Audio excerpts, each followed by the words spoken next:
ವಸಿಷ್ಠ ಶ್ರೀ ವ್ಯಾಸರಾಯರಿಗೆ ದರ್ಶನ ಕೊಟ್ಟ ಸ್ವಾಮಿ.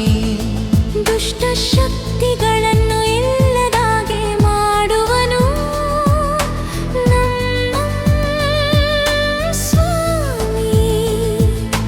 ನಂಬಿದ ಭಕ್ತರಿಗೆ ಗೆಲುವ